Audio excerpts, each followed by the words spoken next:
welcome to my channel. So today I'm going to be doing the mid-year book tag. I have seen it around a lot and I thought it would be fun and it would be easier to answer the prompt questions than to just talk about every book I read, because honestly I'm not that great at remembering the books that I've read unless I really loved them, so I would be terrible at just talking about the books. So we're not going to do that. We're going to do the book tag. But really quick before I start that, I wanted to give an overview of my stats so far this year and how much I've read. So I've read 32 books and 11,036 pages. I've read 11 different genres. I've done 5 rereads, and my average rating so far is 3.48. So that's what I've done so far. So I think that's pretty good. My reading goal was actually 35 books because last year I only read 16, so I wanted to give myself a lower bar to make my goal more achievable. So I'm pretty happy. I'm only 3 books away from meeting my goal. And so we'll see how much I can read this year. But I will try to stick with only 1 or 2 books per prompt, just to keep the video shorter, and I don't want to be really repetitive with the different books. So I did try to choose different books for each prompt if I could. So let's just get into it.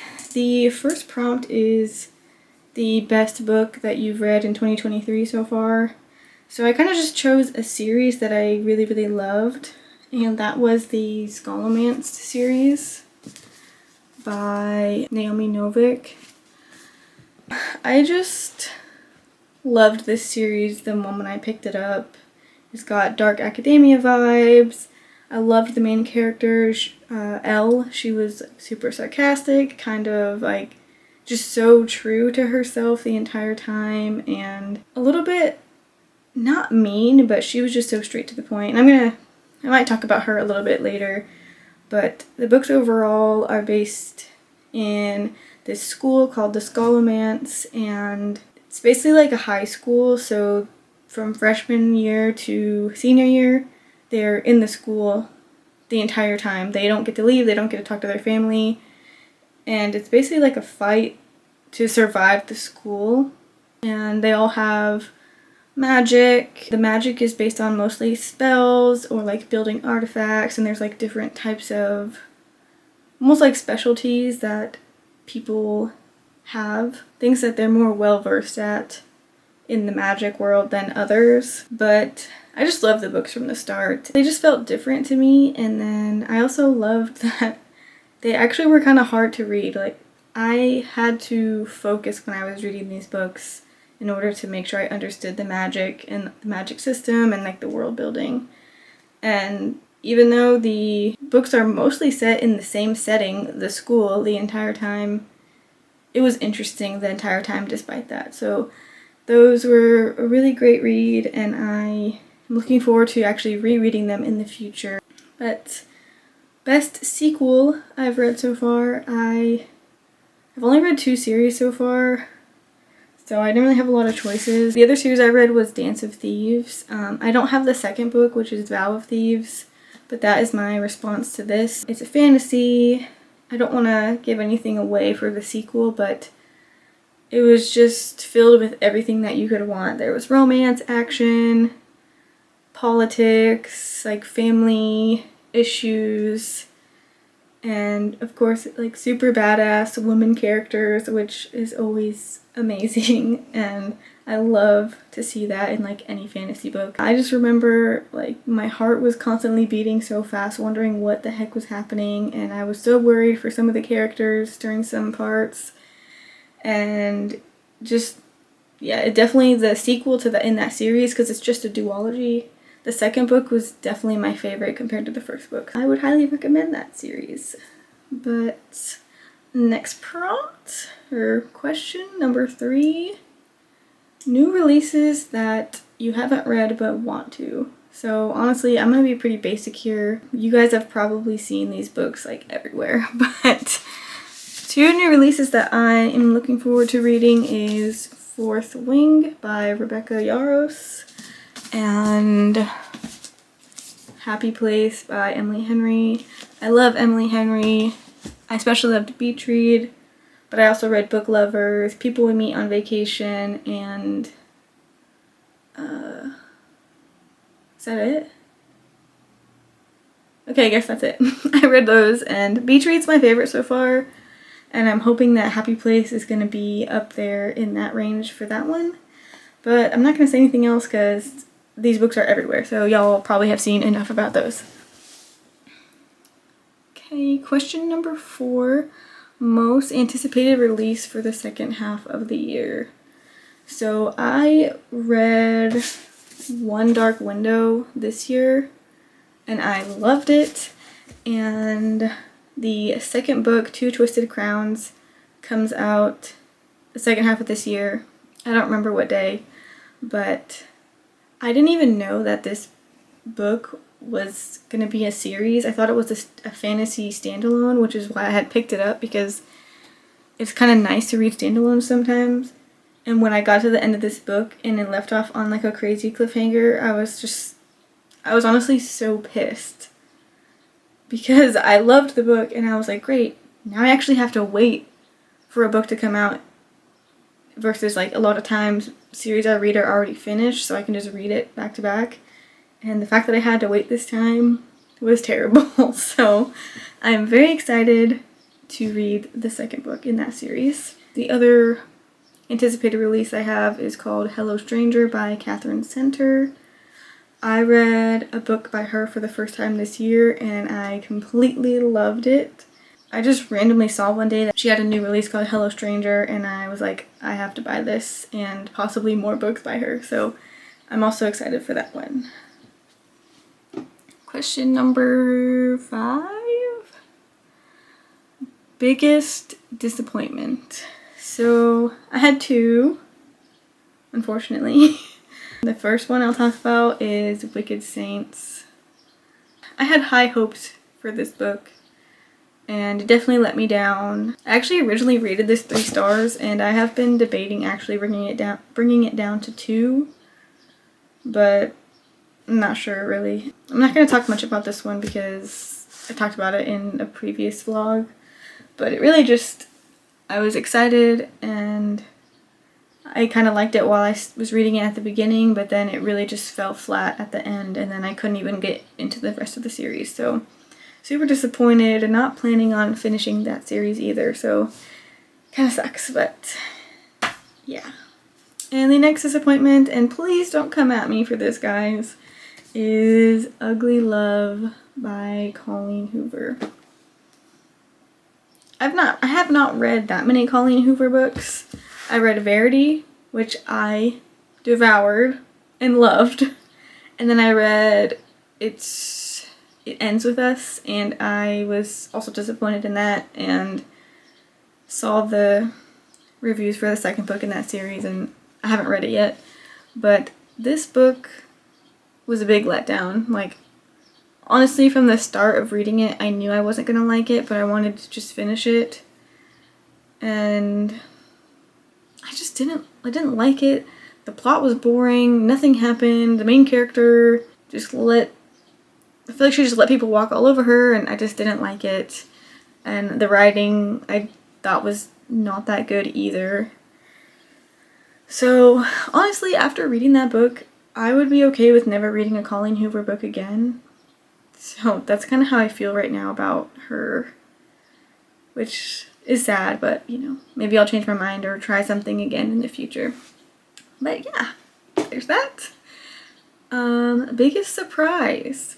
So that was The Bodyguard by Catherine Center.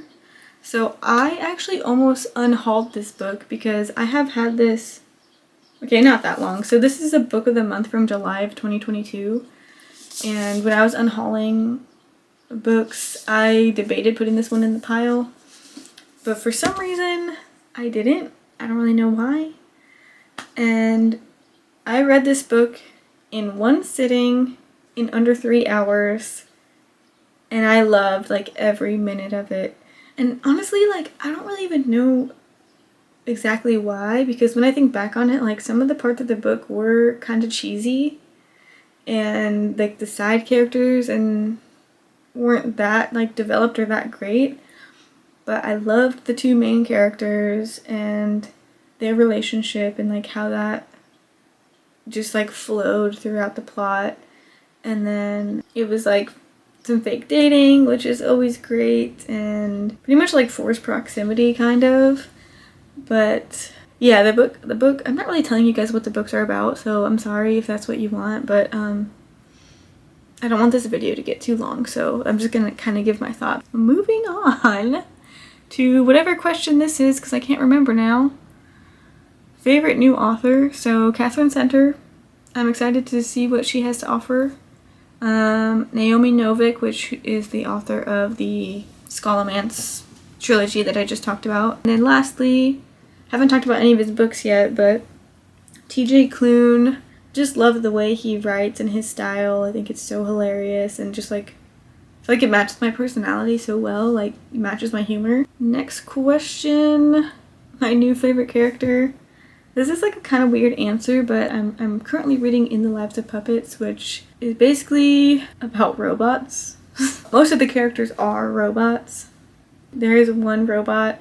Her name is Nurse Ratched, which actually stands for something. It stands for Nurse Registered Automation to Care, Heal, Educate, and Drill. And she is literally the most hilarious character that I have ever come across in a book. Sounds probably silly because she is a robot, like it's not even a human, but the stuff she says is so like sarcastic and funny and like dry humor kind of, and I just love it. Every line, like I've been like underlining in that book, and most of the underlines are quotes from her, and it's just, I just love it. It's just been like so funny, like everything she has said, and even like things she's done so far, I'm just here for. So anyways, that's kind of weird, but that's one of my favorite characters. A book that made me cry. So I do not cry at books, but again, I'm bringing up this book. It wasn't even like something like super sad that happened. It more had to do with like family and becoming family with people that aren't your blood relatives. There was just a part in there that I just thought was like so just sweet, and you know, I love the family aspect, and so it had made me tear up. So I was super surprised by that, and surprised that I even could put a book in this question. So that was cool. But moving on. A book that made me happy was this bad boy, The Love Wager by Lynn Painter. Oh, speaking of, this is another author that I'm planning on reading like all of her books, by the way. I loved this book as well.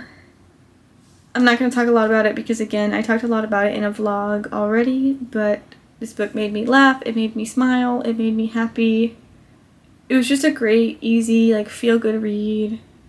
Like I would definitely read it again. I could see it as a comfort read for me. Next question. Favorite book to movie adaptation. So I'm kind of going to cheat on this one. I'm going to choose Dune. Even though that movie came out in 2021, I read the book this year, so I want to count it. But Dune was a great book. It's sci-fi. It's not normally in my realm of what I would read, but I first saw Dune when it came out in 2021, and I was obsessed with the movie. I watched it like a bunch of times because I loved it so much. Then I was like, you know what? I'm gonna read this book. And I tried to start the book and just for some reason couldn't get into it. And then this year, the trailer for the second movie came out, and I was like, oh my gosh. I'm so excited for one. I'm seriously so freaking excited for this next movie. I can't wait. November, I think November it comes out, and I want to go see it in theaters. But so the first movie was based on the first half of the book, and the second movie is on the second half of the book. So I read the book this year, I finished it, and the book was amazing, writing was amazing, details, plot, world building, like, even though, so I rated it 4 stars just because it's not my normal genre, and a big thing for me when I'm reading is like the emotions that I'm feeling when I'm reading, and this book didn't necessarily give me like a ton of emotions, but the quality of the writing and the story and everything was just like so amazing, so of course I had to rate it highly. And then I did go and watch the movie again after I read the book, and I still loved the movie, I still loved the book. And I don't know if it's because I because I watched the movie first. I would have to ask somebody that read the book first to see what they thought. But it was great. So it's really nice when the book and the movie actually, you know, you're happy with both. It's just surprising. Next, I added this on, but I wanted to say like what genre I've read the most. So pretty much fantasy. So I've read 6 fantasy books and 6 YA fantasy, so totaling 12. And then runner up was romance, and I also read 6 romance books, which I'm surprised. I feel like I've read so many romance books this year, but apparently not. Last question. I don't know what number we're on anymore. I got sidetracked. What books do you have to finish by the end of the year? So I would like to, of course, finish all of the anticipated releases that I did talk about. So Happy Place, Hello Stranger, Two Twisted Crowns, and Fourth Wing. I would love to try to finish those if I can. And then I also really want to do a reread of Crescent City because the 3rd book comes out January of 2024. So I want to do a reread of those because I can't remember like over half the stuff that happened. That is it for answering the questions for the mid-year book tag. I hope you guys enjoyed, and I am very excited to see what I read for the rest of the year. And I am hoping to read at least the same amount that I've read during the first half of the year in the second half and reach a good amount of books. But again, if not, it's also not a big deal because life happens and sometimes you can't reach your reading goals, and that is okay. At that, let's just close this video. Again, thank you guys so much for watching. I really appreciate you, and for my subscribers, y'all are so amazing and I'm so thankful to you guys. And I will see you in the next one.